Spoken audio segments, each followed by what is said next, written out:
Howdy, Copy Gang. Welcome to episode 2 of Colorful Odyssey. This is the second episode. There is another episode on the channel if you want to go look at that.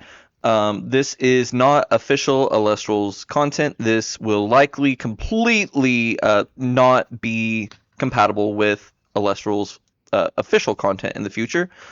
We also would like to thank Basic Printer for letting us use their song Ithaca as the intro music.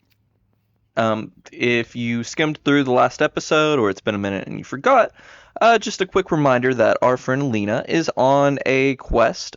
She must find 100 stellars and register them within a view of her glass coin. If she completes this task, then the goddess Iris will grant her a wish. She travels with her companion Pigleen, and she is leaving her hometown. And without further ado, we will go ahead and get started. As Lena is drifting away from Nos with the beautiful blue of the ocean, she's looking back at the people who are becoming smaller and smaller and turning into ants. She's looking at the familiar hillsides and the forest that she grew up around.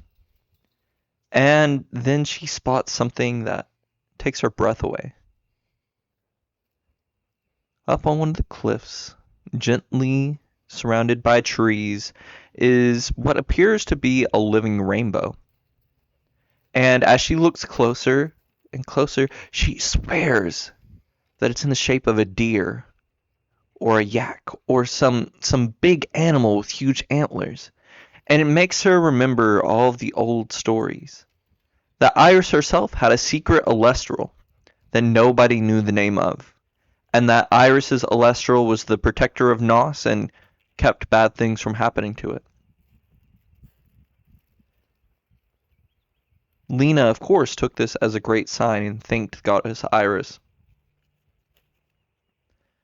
And she watched it as long as she could before it was just a blip on the horizon. The water was smooth and calm, with a beautiful blue reflecting off of the sky or making the sky blue.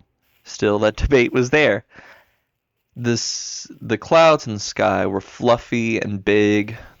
She would pass under a cloud and a shade would cool her skin. Patty the Pigleen looked absolutely proud.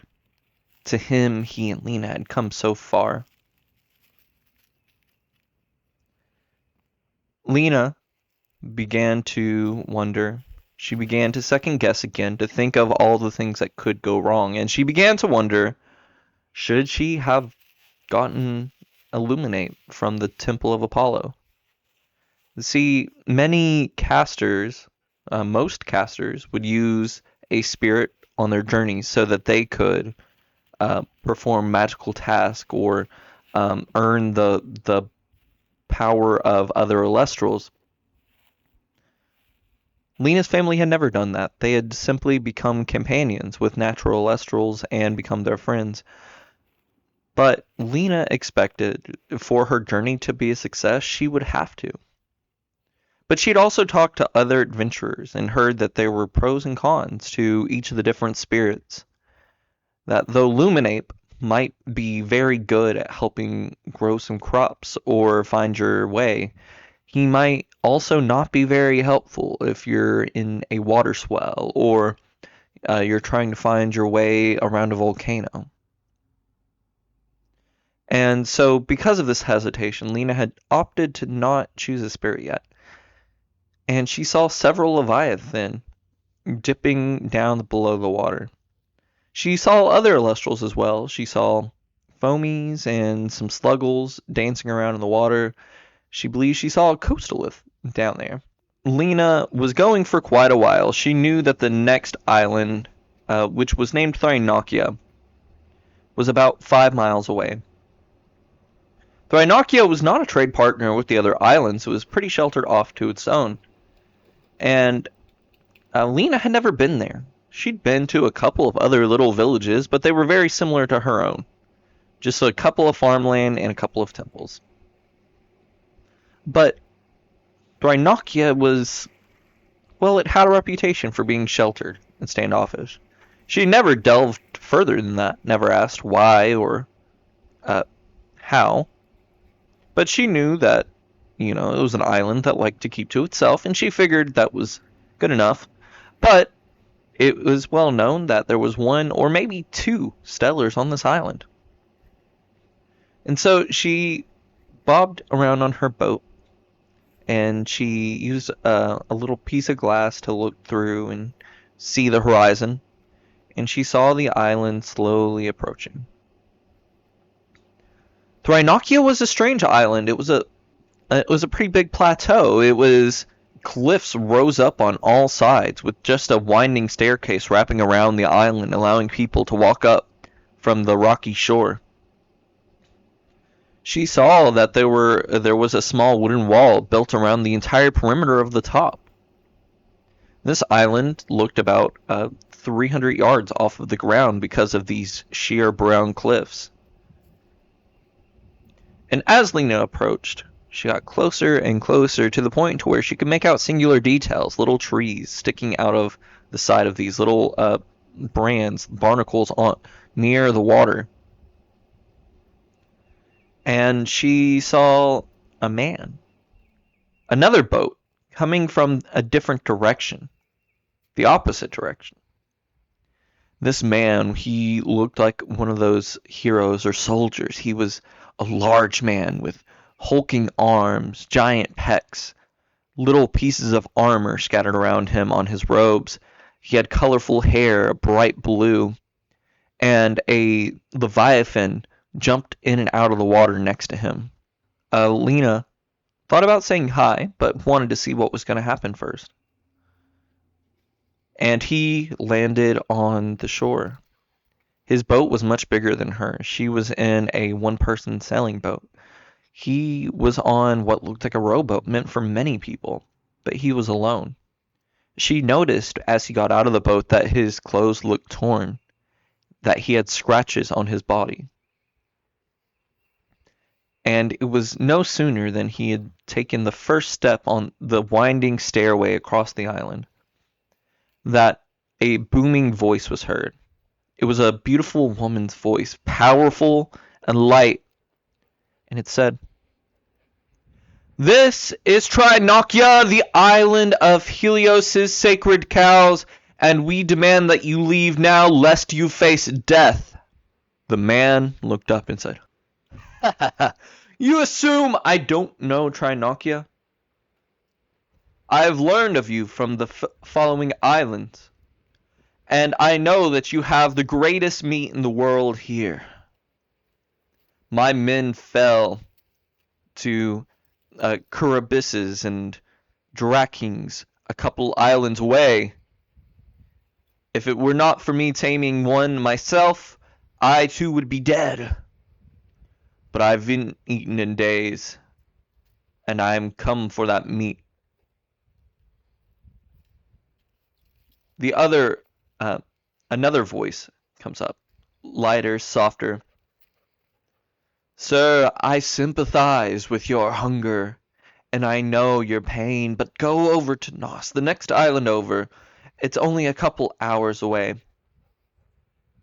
There you will find plentiful grain and breads, beautifully baked goods. There you will not face the judgment of the gods." "Gods!" the man yelled. "What do you know of the gods? Isn't this a Titan's island? Is this not the domain of Helios? And the gods, anyway, have already forsaken me. I lost my brother and my best friend in that fight. So, if it be their way that I die for this, then it must be. They will put me out of my misery, but I will have the greatest meal of my life, and you will not deny that of me." The stronger woman's voice comes back.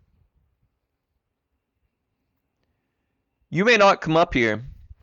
You are rejected from our island. You may not be admitted."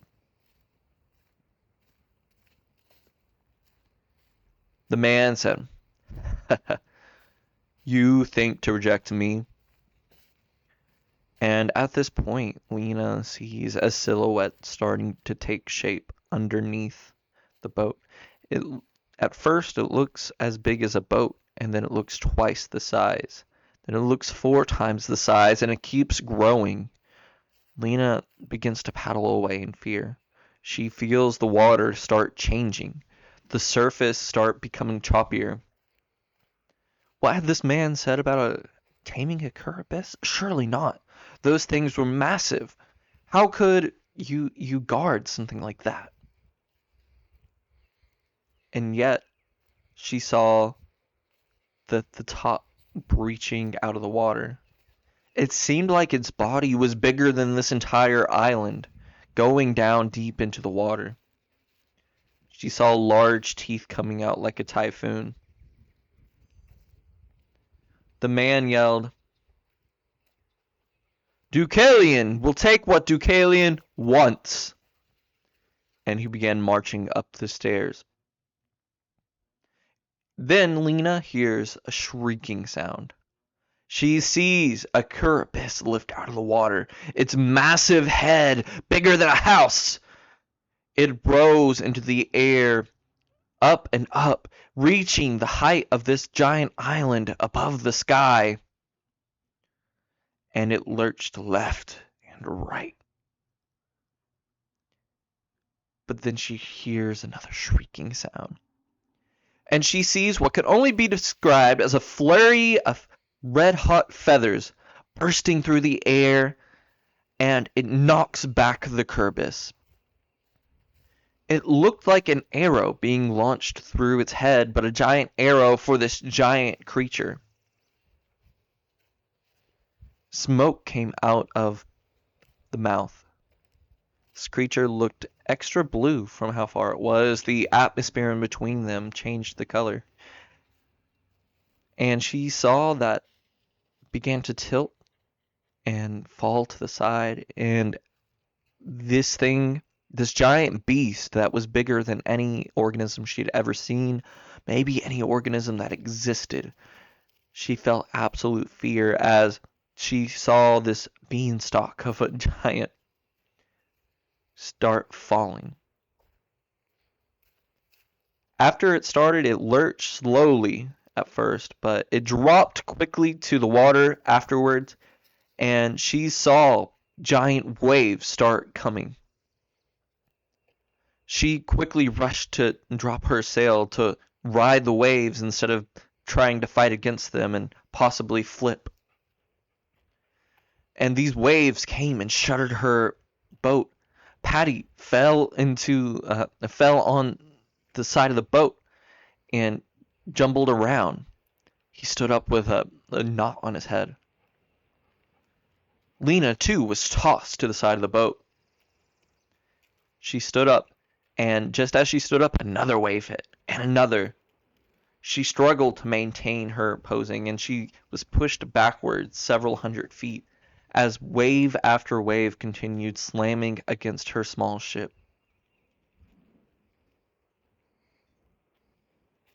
She heard Deucalion yelling. She heard Phaethusa yelling. But she couldn't focus on them anymore because she had to focus on keeping her boat afloat.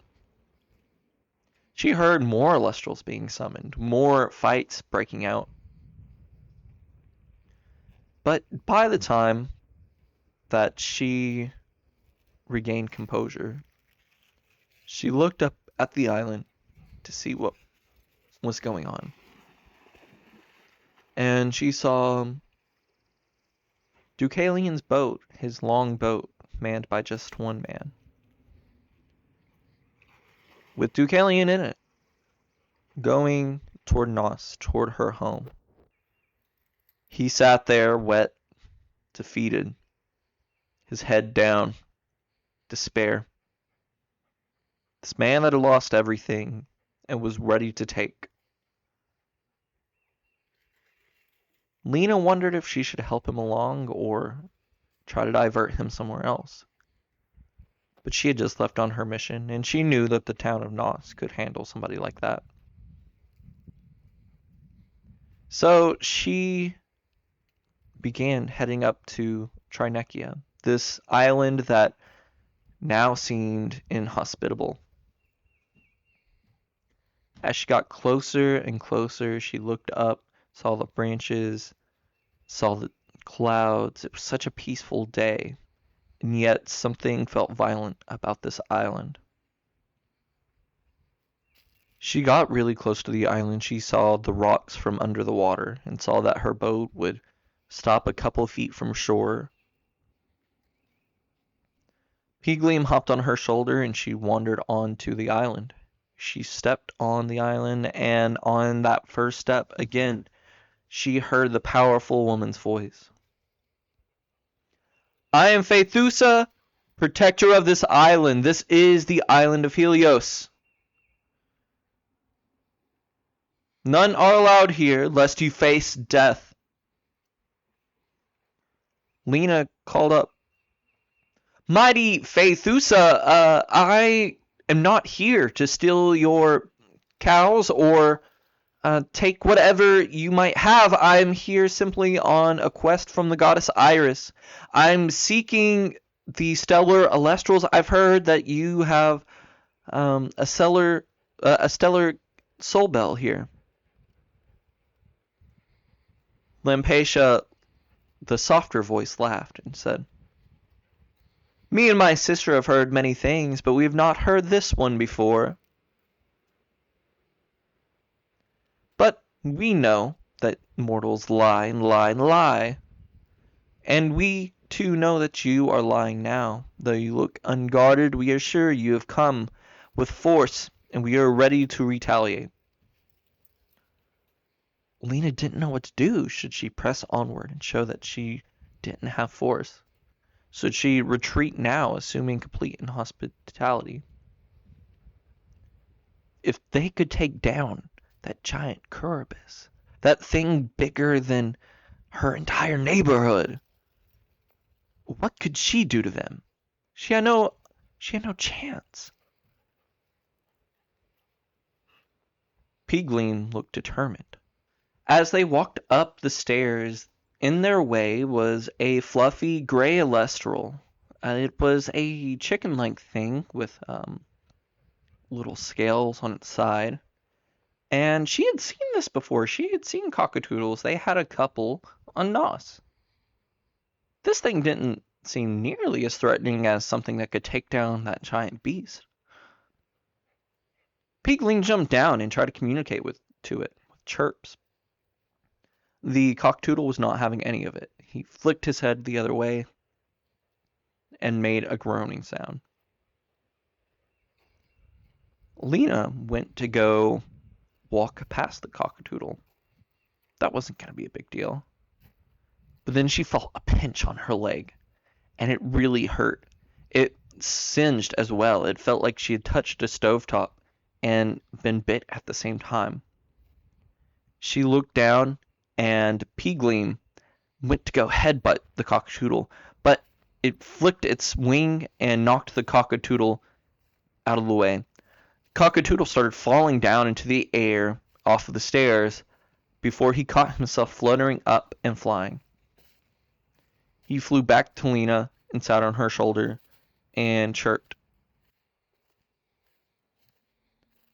Lena tried to shake the cockatoodle, but she couldn't, and it kept burning her leg even more, before she finally said, Fine.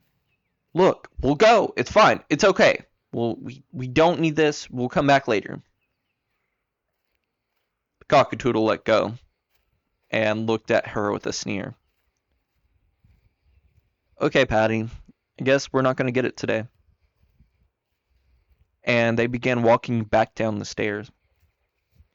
Tears began to form in Lena's eyes. They were hot little orbs of water. She was full on crying by the time she reached the boat. The water hot on her face, mucus coming out of her nose. This was a complete failure. And it wasn't even that big of an obstacle.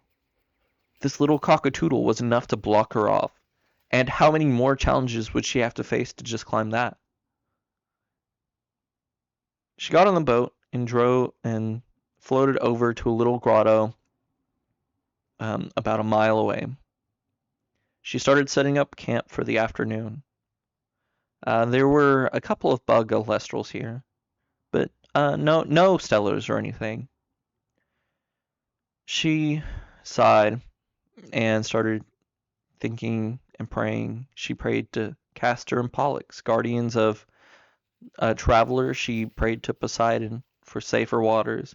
She prayed to Apollo for guidance, to Iris for help on the journey. But she cried a lot. She had a lot of hard thoughts that night. Thoughts about where she was going, what she was doing, how possible this task might be. Patty tried to comfort her, but he could tell that he was making it a little worse and gave her space. So we close out here on episode 2 on not a great scene. Failure. And not just failure, but complete crushing failure. And here I'd like to give you a couple of words. Yes, we do face failure. There are times where we put everything into things and it just doesn't work and we just fail. And that is one of the greatest parts of life, honestly. If you succeeded everything you did, then there'd be much less reason to do anything. If it was easy to learn by success, then the people that failed would not have as much comfort. We learn so much through failure. We build so much character through failure. We have to learn how to cope with failure. The big thing with failure, though, is to take from it a challenge to do something bigger, better, or to find something that is more in your space. Sometimes a door closed is a door closed for a reason. There's another door down the line for you. Sometimes something ending is room for a new beginning, a way that you can make a positive change. And that's the key, to look at your situation and do something positive with it instead of tearing yourself down with it. But you got this. You're a lot cooler than you think, and everybody in the Elestrals community, if you're watching this, you're in deep Elestrals, and everybody in this community is here for you, and we think you're great, and you got this. Everybody kind of goes through this, and that's okay. It's okay to feel how you're feeling. And to the people that are just succeeding, you go and look for opportunities to help people that are kind of down on it. But thank you for listening. Subscribe, drop a like, and go listen to some Basic Printer.